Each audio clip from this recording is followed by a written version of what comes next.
Se você chegou até esse vídeo, escute isso. Não foi por acaso que você foi atraído até aqui. O universo deseja te entregar algo hoje, algo que você anseia, que você pediu algum tempo atrás. Ele te ouviu, mas você precisa mergulhar no conteúdo aqui descrito. Ouça e receba aquilo que você anseia, que você pediu. Você vai se tornar uma pessoa muito admirada. Você terá muito sucesso em todas as suas decisões. Não duvide de si mesmo. Você é poderoso. Seja bem-vindo ao canal. Se inscreva e ative o sininho para não perder nenhum vídeo novo. Um abraço forte do amigo. Bons estudos. Audiolivro: Como Criar um Novo Eu, autor Joe Dispenza, capítulo 5. Sobrevivência versus criação. No capítulo anterior, recorri intencionalmente ao exemplo da minha escrita para mostrar a importância de transcender o grande trio porque, quando escrevemos, estamos a criar palavras, seja no papel, seja num documento digital. Essa mesma criatividade é posta em prática quando pintamos, tocamos um instrumento musical, trabalhamos madeira ou nos entregamos a qualquer outra atividade, que tem o efeito de quebrar as barreiras impostas pelo grande trio. Por que é tão difícil viver nesses momentos criativos? Se nos focarmos num passado indesejado ou num futuro temido, vivemos a maior parte do tempo em estresse, em modo de sobrevivência. Quer estejamos obcecados com a nossa saúde, a sobrevivência do corpo, com o pagamento do empréstimo da casa, a necessidade de abrigo do nosso ambiente exterior, ou com a falta de tempo para tudo o que temos de fazer para sobreviver, a maior parte de nós conhece muito melhor o estado mental de dependência que chamamos de sobrevivência, do que a vida enquanto criadores. No meu primeiro livro, analisei detalhadamente a diferença entre viver em modo de criação e viver em modo de sobrevivência, pelo que, se desejar uma explicação mais em pormenor sobre essa diferença, pode ler os capítulos 8 a 11 de Evolve Your Brain. Nas páginas seguintes, vou descrever em traços largos a diferença entre ambos. Pense na vida em modo de sobrevivência, imaginando um animal, um veado, por exemplo, pastando satisfeito na floresta. Vamos assumir que está em homeostasia, em perfeito equilíbrio. Mas, mal se dá conta de um perigo no mundo exterior, um predador, digamos, o seu sistema nervoso de luta ou fuga é ativado. Esse sistema nervoso simpático faz parte do sistema nervoso autônomo, que garante as funções automáticas do corpo, como a digestão, a regulação da temperatura, os níveis de açúcar no sangue e várias outras. Para preparar o animal para lidar com a emergência que detectou, o corpo é quimicamente alterado, com o sistema nervoso simpático a ativar automaticamente as glândulas adrenais, mobilizando quantidades enormes de energia. Se o veado for perseguido por uma matilha de lobos, utiliza essa energia para fugir.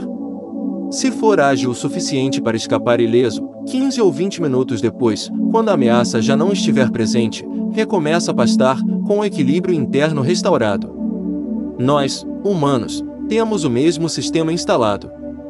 Quando nos apercebemos de um perigo, o nosso sistema nervoso simpático é ativado, a energia é mobilizada, e por aí afora, de forma em tudo semelhante ao veado. No início da história da humanidade, esta adaptação rápida ajudou-nos a enfrentar a ameaça dos predadores e outros riscos para nossa sobrevivência. Estas qualidades animais foram de grande utilidade para nossa evolução como espécie. O pensamento por si só pode desencadear e fazer perdurar a resposta humana ao estresse. Infelizmente, existem várias diferenças entre o Homo sapiens e os nossos coabitantes planetários, do reino animal que não nos são assim tão úteis. Sempre que o nosso corpo perde o equilíbrio químico, chama-se a isso de estresse. A resposta ao estresse é a forma inata de o corpo reagir à perda de equilíbrio, e o que faz para o recuperar. Sempre que avistamos um leão no Serengeti, encontramos o nosso pouco amigável no supermercado, ou nos irritamos com o trânsito na autoestrada, porque estamos atrasados para uma reunião, ativamos a nossa resposta ao estresse, pois estamos a reagir ao nosso ambiente exterior. Ao contrário dos animais, temos a capacidade de ativar a resposta da luta ou fuga, através do simples pensamento. E este não tem de estar relacionado com qualquer circunstância do momento. Podemos ativar essa resposta por antecipação a qualquer acontecimento do futuro. Outra desvantagem ainda maior é a de conseguirmos produzir a mesma resposta ao estresse revisitando uma memória triste, que está gravada na nossa massa cinzenta. Por isso, ou antecipamos experiências que produzem respostas ao estresse ou as recordamos, e o nosso corpo está a existir, no futuro ou no passado. Em nosso prejuízo, transformamos situações de estresse a curto prazo em situações de estresse a longo prazo. Por outro lado, tanto quanto sabemos, os animais não possuem a capacidade, diria antes a incapacidade, de ativar a resposta ao estresse com tanta frequência e tanta facilidade, que não consigam depois desativá-la. Aquele veado que voltou a pastar alegremente, não se consome com pensamentos sobre o que lhe aconteceu minutos antes, muito menos com o que lhe aconteceu 2 meses antes, quando foi perseguido por um lobo. O estresse repetitivo é-nos prejudicial, pois nenhum organismo está preparado para lidar com os efeitos negativos decorrentes da ativação frequente e prolongada da resposta ao estresse. Por outras palavras, nenhuma criatura consegue evitar as consequências de viver situações de emergência a longo prazo. Quando ativamos a resposta ao estresse e não conseguimos desativá-la, estamos a caminhar para qualquer tipo de esgotamento. Digamos que estamos sempre a ativar o sistema de luta ou fuga devido a qualquer circunstância ameaçadora, real ou imaginária.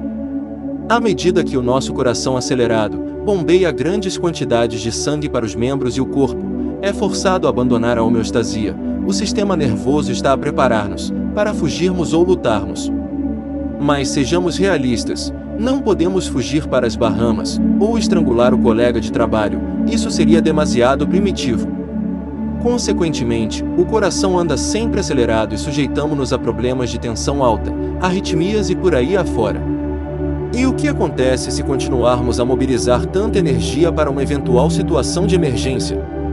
Se canalizarmos grande parte da nossa energia para um problema do nosso ambiente exterior, vai sobrar muito pouca para o ambiente interior do nosso corpo. O sistema imunitário, que monitoriza o mundo interior, não consegue compensar a falta de energia necessária para a renovação e regeneração. Logo, adoecemos, seja com uma constipação, cancro ou artrite reumatoide. Todas elas doenças imunomediadas. Se pensarmos bem, a verdadeira diferença entre os humanos e os animais é que, apesar de ambos sentirem estresse, os seres humanos revivem e antecipam situações traumáticas. Por que é tão prejudicial o fato de a nossa resposta ao estresse ser desencadeada por pressões provenientes do passado, do presente e do futuro? Quando perdemos tão frequentemente nosso equilíbrio químico, esse estado de desequilíbrio acaba por se tornar a norma, o que faz com que estejamos destinados a viver o nosso destino genético, o que significa, na maior parte dos casos, sofrermos de algum tipo de doença. A razão é clara: o efeito de dominó da cascata de hormonas e outras substâncias químicas que libertamos, em resposta ao estresse, pode desregular alguns dos nossos genes, dando assim origem a doenças. Por outras palavras, o estresse repetido ativa os botões genéticos que nos fazem começar a ir no sentido do nosso destino genético. Por isso, aquilo que era um comportamento adaptável e uma resposta bioquímica benéfica, luta ou fuga, da nossa parte tornou-se um conjunto de circunstâncias altamente inadequadas e prejudiciais. Por exemplo, quando um leão perseguia os nossos antepassados, a resposta ao estresse fazia aquilo para que tinha sido concebida, protegê-los do seu ambiente exterior. Isso é adaptação. Mas se, durante dias a fio, ficarmos a matutar naquela promoção, demasiado focados na apresentação que temos de fazer às chefias, ou a preocuparmos-nos com a nossa mãe que está no hospital, essas situações criam substâncias químicas, como se estivéssemos a ser perseguidos por um leão. Ora bem, isso é inadaptação. Ficamos demasiado tempo em modo de emergência. A luta ou fuga está a consumir a energia de que o nosso ambiente interior necessita. O corpo está a roubar essa energia vital aos sistemas imunitário, digestivo e endócrino, entre outros, e a direcioná-la para os músculos que utilizaríamos para lutar com um predador ou a fugir de um perigo. Mas, nesta situação, está a funcionar contra nós.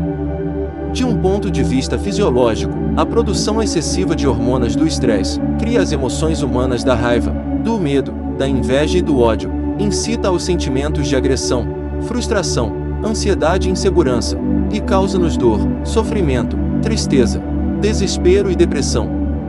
Muita gente passa a maior parte do tempo preocupada com pensamentos e sentimentos negativos. Será provável que a maioria das coisas que estão a acontecer nas nossas circunstâncias atuais sejam negativas? Obviamente que não.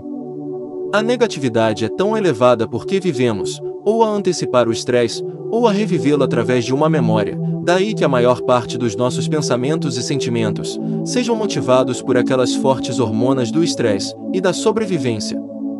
Quando a nossa resposta ao estresse é desencadeada, passamos a focar-nos em 3 coisas, que são da maior importância: o corpo. Tenho de cuidar dele. O ambiente. Para onde posso fugir desta ameaça? O tempo. De quanto preciso para escapar a esta ameaça? Viver em modo de sobrevivência é a razão pela qual nós, humanos, somos tão dominados pelo grande trio. A resposta ao estresse e às hormonas que ela desencadeia obrigam-nos a focar-nos e a ficarmos obcecados no corpo, no ambiente e no tempo. O que daí resulta é que começamos a definir o nosso ser dentro dos limites do reino físico, tornamo-nos menos espirituais, menos conscientes e menos atentos. Por outras palavras, habituamo-nos a ser materialistas, ou seja, a vivermos consumidos por pensamentos focados no ambiente exterior. A nossa identidade é absorvida pelo corpo.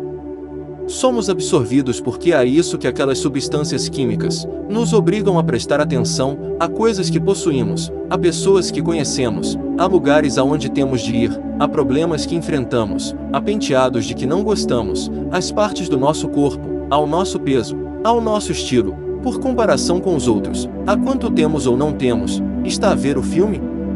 E lembre-se de que nos baseamos sobretudo naquilo que conhecemos e fazemos. Viver em modo de sobrevivência faz-nos focar em 0,00001%, em vez de nos 99.999% da realidade. A sobrevivência, viver como alguém, a maioria das pessoas adota a ideia tradicional de si própria como um alguém. Mas aquilo que realmente somos nada tem a ver com o grande trio. Nós somos uma consciência, ligada a um campo quântico de inteligência. Quando nos tornamos esse alguém, esse ser físico materialista, a viver em modo de sobrevivência, esquecemos-nos de quem realmente somos. Ficamos desligados e sentimos-nos à parte do campo universal de inteligência. Quanto mais vivemos, sujeitos ao impacto das hormonas do estresse, mais a sua descarga química se torna a nossa identidade.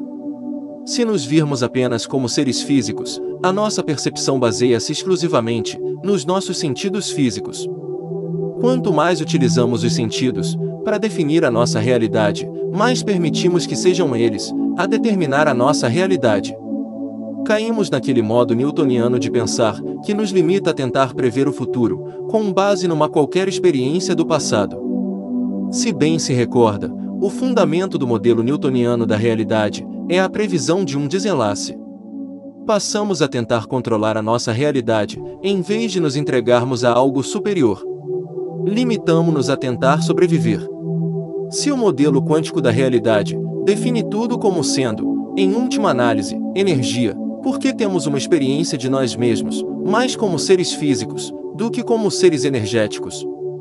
Poderíamos dizer que as emoções orientadas para a sobrevivência, as emoções, são energia em movimento, são emoções de menor frequência ou menor energia. Elas vibram num comprimento de onda mais lento, prendendo-nos por isso num plano físico. Tornamo-nos mais densos, mais pesados e mais corpóreos, porque essa energia faz-nos vibrar mais lentamente. O corpo passa literalmente a ser composto por mais massa e menos energia, mais matéria e menos mente. Poderá então fazer sentido que, se inibirmos as nossas emoções de sobrevivência, mais primitivas, e começarmos a libertar-nos da nossa dependência delas, a nossa energia passa a ter uma frequência mais elevada, e haja menos probabilidade de nos prender ao corpo. De certa forma, quando nosso corpo se torna a mente, podemos deliberadamente libertar energia para o campo quântico. As nossas emoções tornam-se mais elevadas, nós ascendemos naturalmente a um nível mais elevado de consciência, ficando mais próximos da fonte, e sentimos-nos mais ligados à inteligência universal. Viciado em ser alguém. Quando a resposta ao estresse é ativada para responder a uma ameaça real ou imaginada, uma poderosa cascata de substâncias químicas precipita-se no nosso sistema, dando-nos um forte choque de energia, despertando momentaneamente o corpo e determinadas partes do cérebro, de modo a focarmos toda a nossa atenção no grande trio. Isto é tão viciante porque é como se bebêssemos um café triplo, ficamos excitados durante alguns momentos. Com o tempo, ficamos inconscientemente dependentes dos nossos problemas, das nossas circunstâncias desfavoráveis ou das nossas relações doentias. Mantemos essas situações para alimentarmos a dependência de emoções orientadas para a sobrevivência, com o objetivo de nos lembrarmos de quem achamos que somos, isto é, alguém. Adoramos a descarga de energia que recebemos em troca dos nossos problemas. Para além do mais, também associamos esse pico emocional a todas as pessoas, coisas, lugares e experiências do nosso mundo exterior que conhecemos e nos são familiares. Ficamos também dependentes desses elementos, assumimos o nosso ambiente como a nossa identidade. Se aceitar a ideia de que conseguimos ativar a resposta ao estresse unicamente através do pensamento, é lógico que podemos receber uma descarga de químicos do estresse que criam dependência, como se estivéssemos a ser perseguidos por um predador. Isso faz com que nos tornemos dependentes nos nossos próprios pensamentos, eles começam a dar-nos um pico inconsciente de adrenalina, e temos muita dificuldade em pensar de outra maneira. Termos pensamentos superiores àquilo que sentimos, ou pensar fora do habitual, torna-se uma coisa demasiado desconfortável. Quando começamos a negar a nós mesmos a substância de que estamos dependentes, neste caso, os pensamentos e sentimentos familiares, associados à nossa dependência emocional, a desejos, a dores de abstinência, e um conjunto de vozes interiores que nos instigam a não mudar. E continuamos assim presos à nossa realidade familiar. Deste modo, os nossos pensamentos e sentimentos, que são predominantemente autolimitadores, mantêm-nos dependentes de todos os problemas, condições, fatores de estresse e mais escolhas, que estiveram na origem do efeito de luta ou fuga. Mantemos todos esses estímulos negativos à nossa volta para podermos produzir a resposta ao estresse, porque essa dependência reforça a ideia de quem somos, servindo apenas para reafirmar a nossa própria identidade. Resumindo, a maioria de nós está viciada nos problemas e nas condições da sua vida que lhe provocam estresse.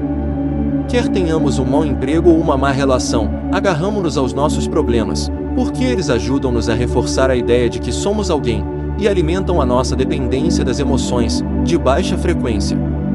O pior de tudo é vivermos com medo de não sabermos o que pensar, ou o que sentir, nem de podermos experimentar a descarga de energia que nos recorda quem somos, caso esses problemas desaparecessem. Para a maior parte de nós, Deus nos livre de não sermos alguém. Que horror, ser ninguém, não ter uma identidade. O ser egoísta. Como pode ver, aquilo que identificamos como nosso ser, existe no contexto da nossa associação emocional coletiva, com os nossos pensamentos e sentimentos, os nossos problemas e todos os restantes elementos do grande trio. Será, pois, de espantar que as pessoas tenham tanta dificuldade em se focar no seu ambiente interior e deixar para trás esta realidade produzida por elas próprias? Como saberíamos quem somos, se não fosse o nosso ambiente, o nosso corpo e o tempo? É por isso que somos tão dependentes do mundo exterior. Limitamo-nos a usar os nossos sentidos para definir e cultivar emoções, de modo a podermos receber o retorno fisiológico, que reafirma as nossas próprias dependências pessoais. Fazemos tudo isso para nos sentirmos humanos. Quando a resposta de sobrevivência é de tal modo desproporcional ao que está a acontecer no nosso mundo exterior, esse excesso de hormonas de resposta ao estresse fixa-nos dentro dos parâmetros do ser. Tornamo-nos então excessivamente egoístas. Ficamos obcecados com o nosso corpo, ou com um aspecto particular do nosso ambiente, e vivemos como escravos do tempo. Ficamos reféns dessa realidade particular e sentimos-nos impotentes para mudar, para acabar com o hábito de sermos os mesmos de sempre. Essas emoções de sobrevivência excessivas desequilibram um ego saudável, o ser a que aludimos de forma consciente quando dizemos eu. Quando o ego é posto em xeque, a sua função natural é garantir que estamos protegidos e seguros no mundo exterior. É, por exemplo, o ego que garante que não nos aproximamos demasiado de uma fogueira, ou que ficamos a uma distância segura da beira de um precipício. Uma vez em equilíbrio, o instinto natural do ego é o de autopreservação. Há um equilíbrio saudável entre as suas necessidades e as dos outros, entre a atenção a si mesmo e aos outros. Quando estamos em modo de sobrevivência, numa situação de emergência, faz sentido que sejamos prioritários. Mas quando os químicos do estresse crônico, de longo prazo, fazem o corpo e o cérebro perder esse equilíbrio, o ego torna-se demasiado focado na sobrevivência e coloca o próprio ser em primeiro lugar, excluindo todo o resto. Somos sempre egoístas. Tornamo-nos, assim, autoindulgentes, egocêntricos e presunçosos, ficamos cheios de autocomiseração e autodepreciação. Quando o ego está sujeito a um estresse constante, a prioridade é o eu. Nestas condições, o ego preocupa-se sobretudo em prever todos os desenlaces de todas as situações, pois está demasiado concentrado nos 99,99999% de realidade. De fato, quanto mais definimos a realidade através dos nossos sentidos, mais essa realidade se torna a nossa lei. E a realidade material enquanto lei é precisamente o oposto da lei quântica. Aquilo em que concentramos a nossa consciência é a nossa realidade. Consequentemente, se a nossa atenção estiver focada no corpo e no nosso reino físico, e se ficarmos presos numa determinada linha do tempo linear, isso torna-se a nossa realidade.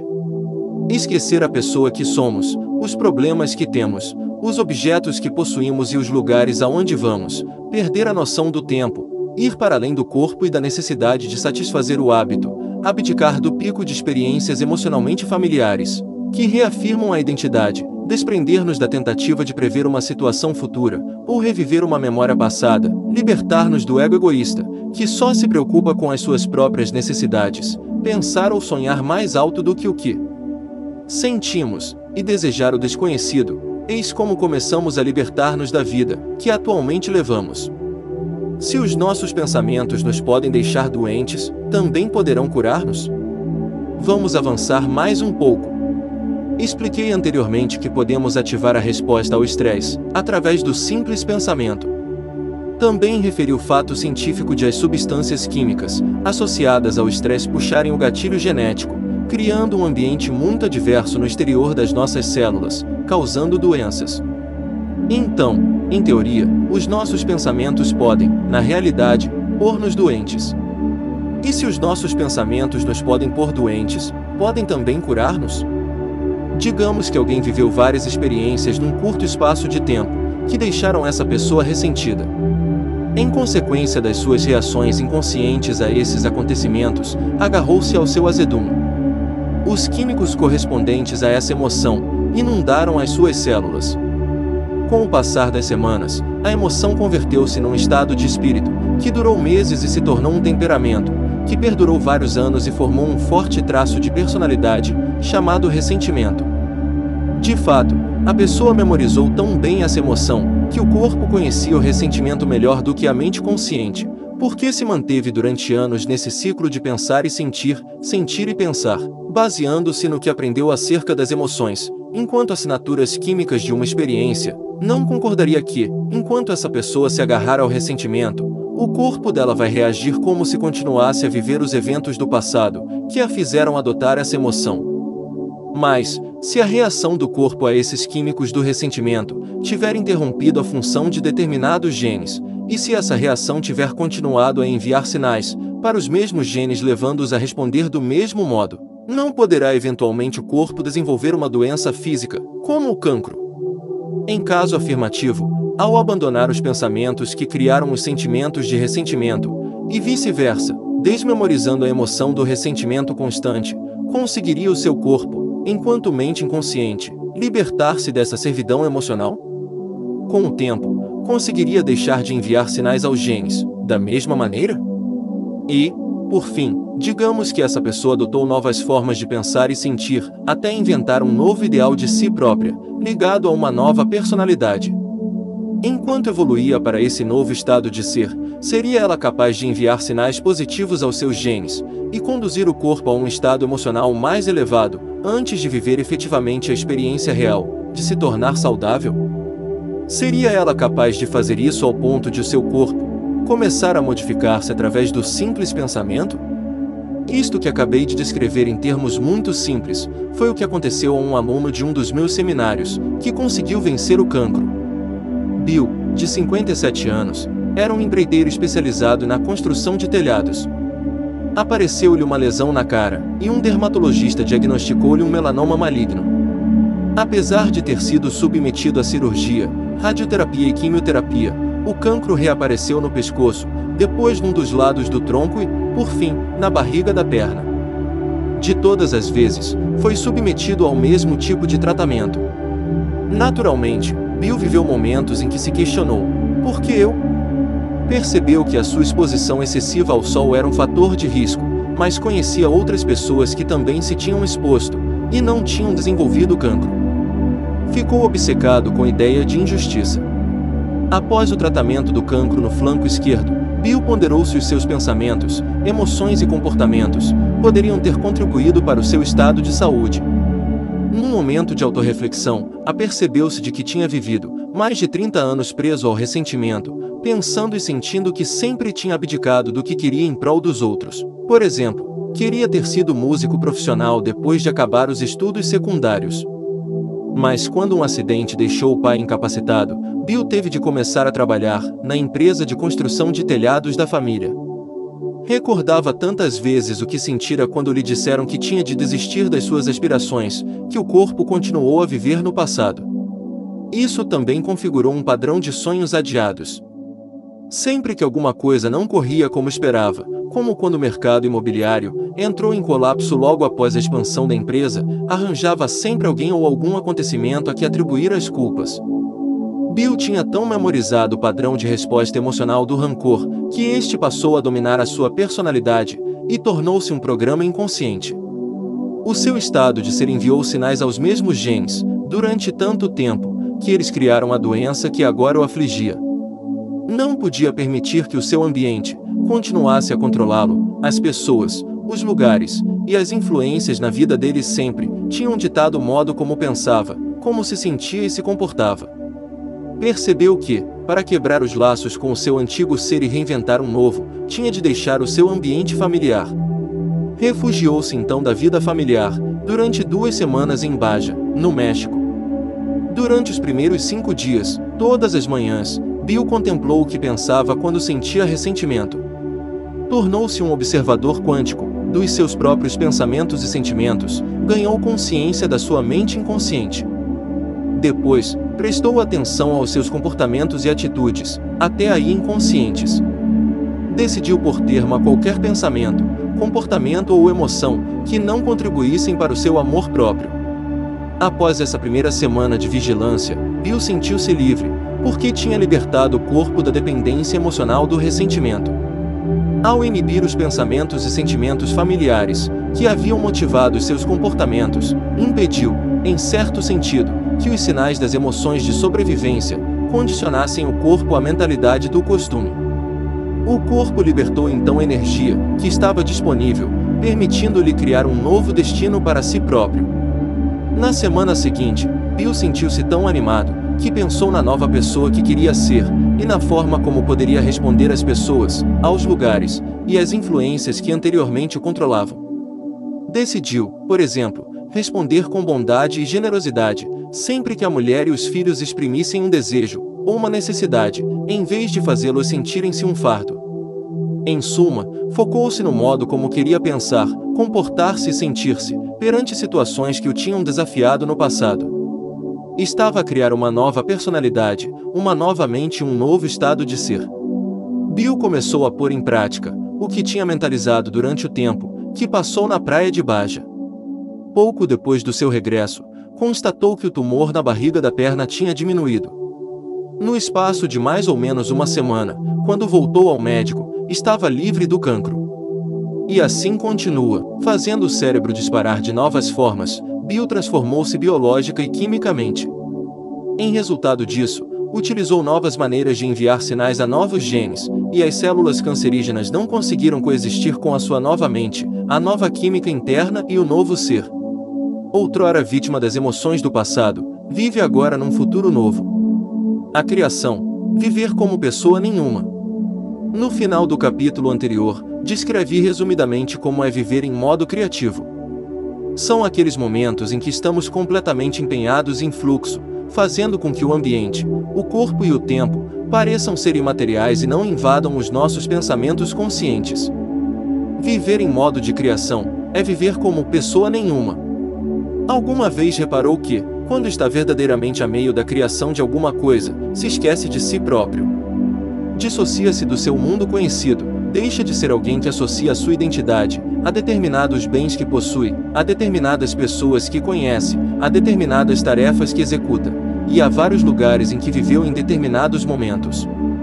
Poder-se-ia dizer. O lobo frontal, o domínio da criação e da mudança.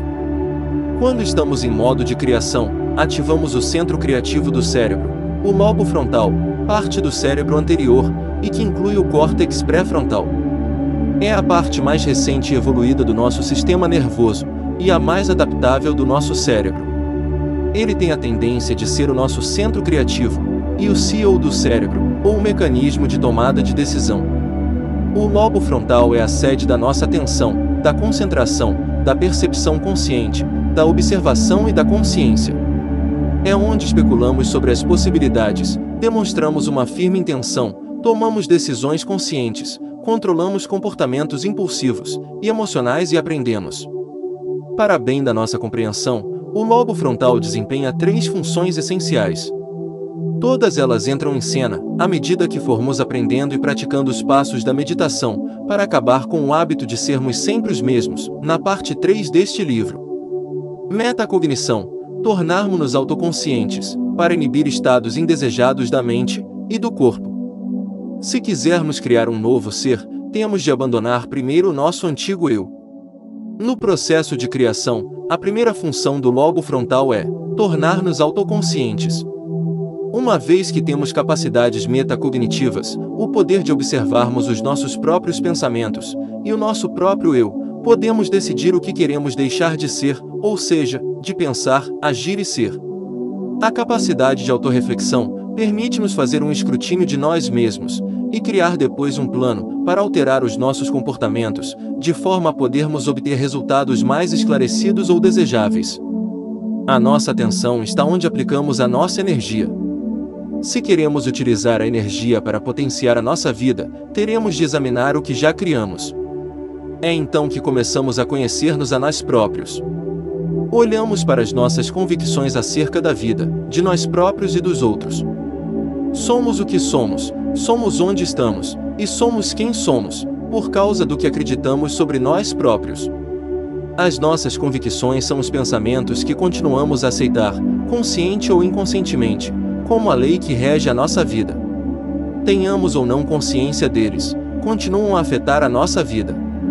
Então, se desejamos realmente uma nova realidade pessoal, comecemos por observar todos os aspectos da nossa atual personalidade. Uma vez que funcionam, sobretudo abaixo do nível da percepção consciente, muito à semelhança de programas de computador automáticos, temos de mergulhar dentro de nós e olhar para esses elementos de que, provavelmente, nunca nos tínhamos dado conta. Uma vez que a nossa personalidade inclui o que pensamos, como nos comportamos e como nos sentimos, temos de prestar atenção aos nossos pensamentos inconscientes, aos comportamentos reflexivos e às reações emocionais automáticas. Faça ou observe-os, determine se são verdadeiros, e decida se quer continuar a fomentá-los. Para se familiarizar com os seus estados mentais e físicos inconscientes, precisa de vontade, intenção e maior consciência. Se aumentar a sua percepção, fica mais atento. Se ficar mais atento, fica mais consciente. Se ganhar uma maior consciência, vai constatar mais coisas. Se constatar mais coisas, vai ter maior capacidade para observar você próprio e os outros, ao nível tanto dos elementos interiores, como exteriores da sua realidade. Por fim, quanto mais observa, mais desperta do estado mental inconsciente, e ganha uma percepção consciente. O propósito de nos tornarmos autoconscientes é não deixarmos que pensamentos, ações ou emoções que não desejemos experimentar passem despercebidos à nossa consciência. Assim, com o tempo, a capacidade de inibirmos de modo consciente esses estados de ser vai interromper a atividade das antigas redes neurais relacionadas com a nossa personalidade anterior. E ao deixarmos de recriar a mesma mente numa base regular, eliminamos o hardware que está relacionado com o nosso antigo ser. Além disso, Ao interrompermos os sentimentos associados a esses pensamentos, deixamos de enviar sinais aos genes da mesma maneira. Impedimos que o corpo se reafirme a si próprio como a mente. É através deste processo que começamos muito simplesmente a perder a cabeça. Por isso, à medida que for desenvolvendo a capacidade de se familiarizar com todos os aspectos do seu antigo ser, vai acabar por ficar mais consciente. O seu objetivo é desaprender aquilo que costumava ser, para conseguir libertar energia e criar uma nova vida, uma nova personalidade. Não vai conseguir criar uma nova realidade pessoal com a mesma personalidade. Tem de se tornar outra pessoa. A metacognição é a sua primeira tarefa, para se libertar do passado e criar um novo futuro. Criar uma nova mente para pensar em novas maneiras de ser. A segunda função do lobo frontal é criar uma nova mente, libertar-se das redes neurais produzidas pelas formas, como o cérebro tem funcionado anos a fio e influenciar a criação de novas ligações. Quando deixamos de lado o tempo e o espaço privado para pensarmos numa nova maneira de ser, é esse o momento em que o lobo frontal se dedica à criação. Podemos imaginar novas possibilidades e colocarmos-nos questões importantes acerca daquilo que realmente queremos, de como e quem queremos ser, e o que queremos mudar em nós e nas nossas circunstâncias. Dado que possui ligações com todas as restantes partes do cérebro, o lobo frontal consegue pesquisar, em todos os circuitos neurais, pedaços de informação armazenados, e uni-los na forma de redes de conhecimento e experiência.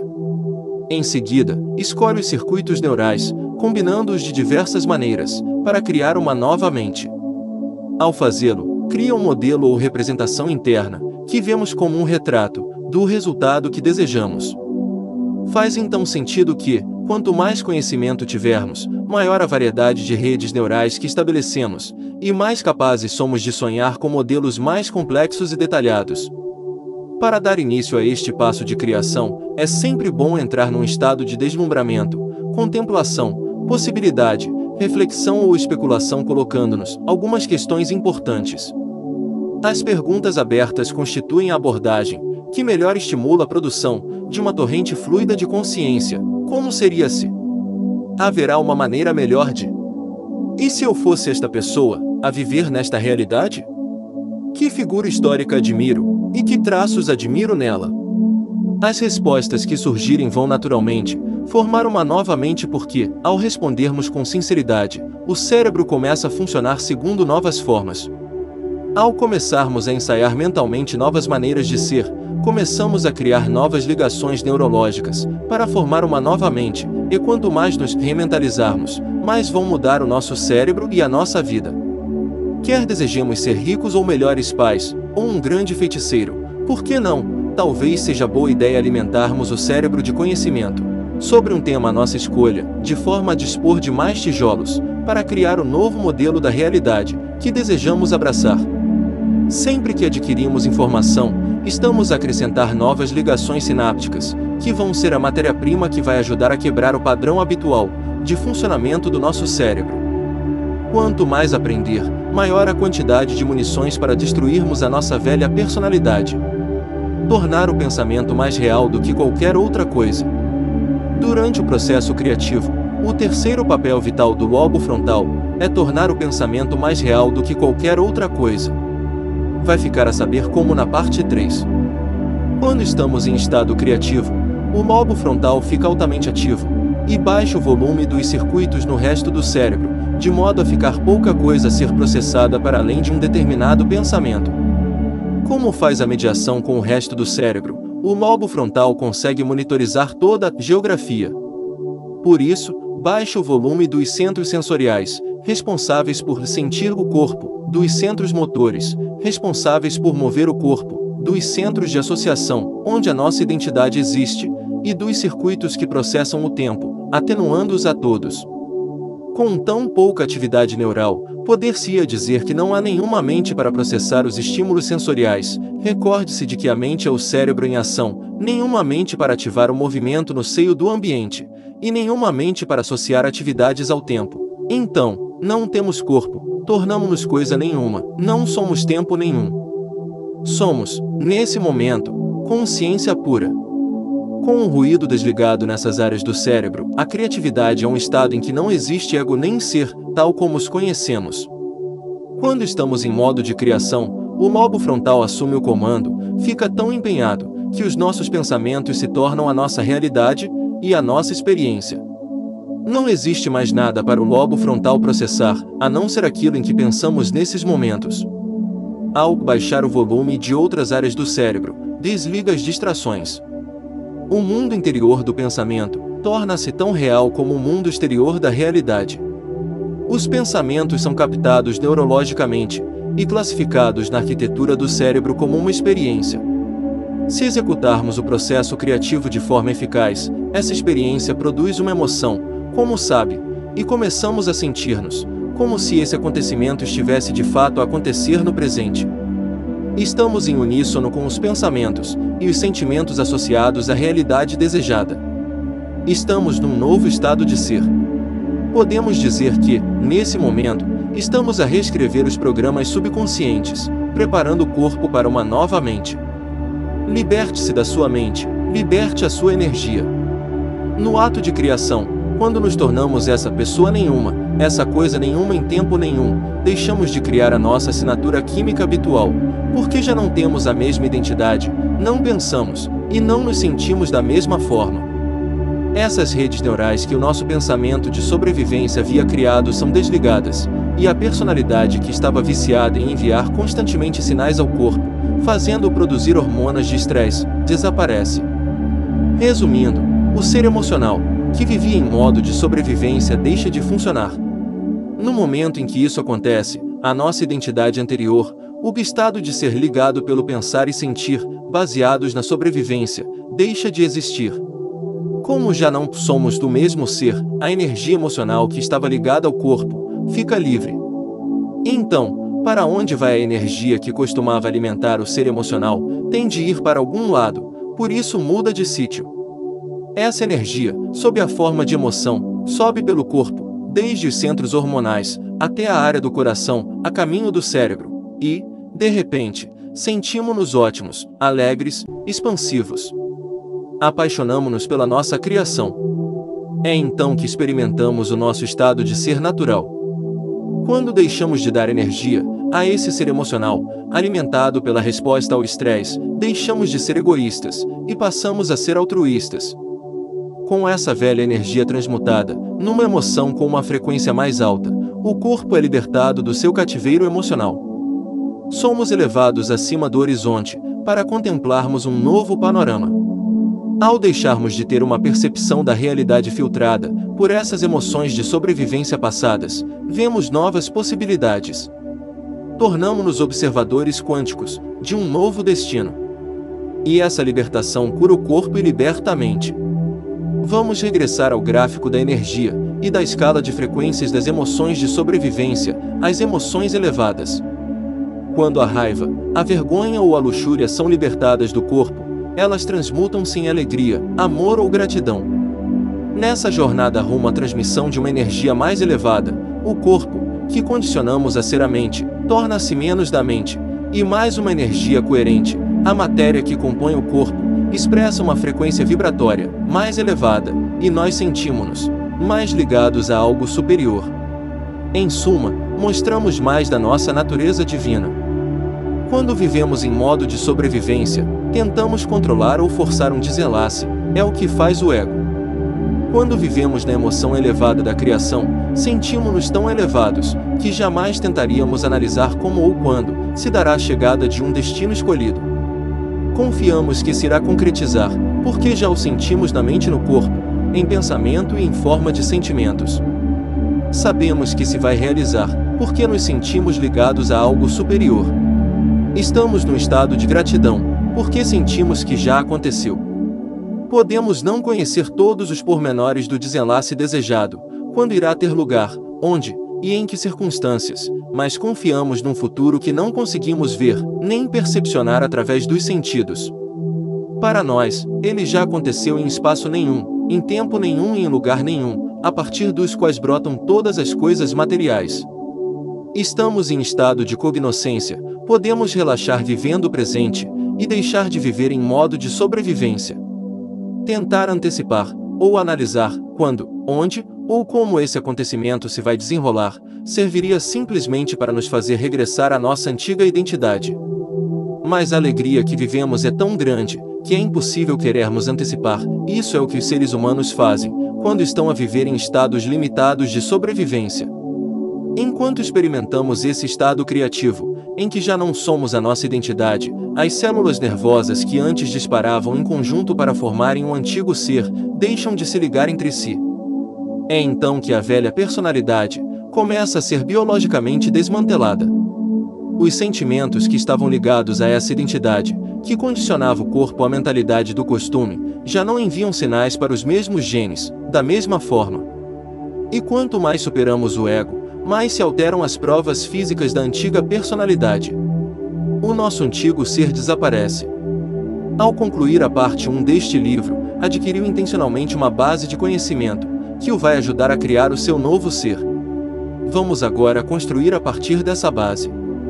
Cobrimos muitas possibilidades. A ideia de que a mente subjetiva pode afetar o nosso mundo objetivo, o nosso potencial para modificar o cérebro e o corpo, quando superamos o nosso ambiente, corpo e tempo, e a possibilidade de nos libertarmos do modo de sobrevivência, reativo e gerador de estresse, como se apenas o mundo exterior fosse real, e entrarmos no mundo interior da criação. A minha esperança é que consiga agora olhar para estas possibilidades como realidades possíveis.